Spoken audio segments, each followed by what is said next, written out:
Good morning everyone. Happy New Year sa lahat. Naglalakad tayo. Punta tayo ng trabaho.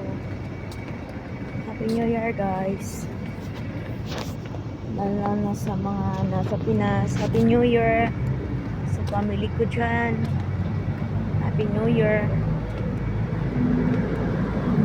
Ito, work tayo. Papunta tayo ng trabaho. Mag-work muna tayo. Kailangan kumain.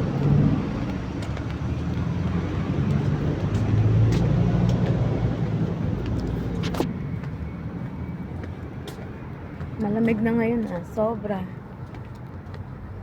lamig na. Masama yung pakiramdam kagabi, pero syempre kailangan nating magtrabaho. So pag nasa abroad ka, hindi pwedeng papatay-patay. Kailangan kumilos kung kaya naman ng katawan. So ngayon, hindi pwedeng alagaan ng sakit. So sa lahat dyan, Happy New Year. Kung ano yung mga handa nyo dyan, ikain nyo na lang ako. Walang handa dito.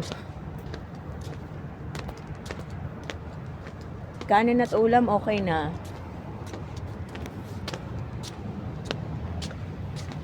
Happy New Year guys. Happy New Year.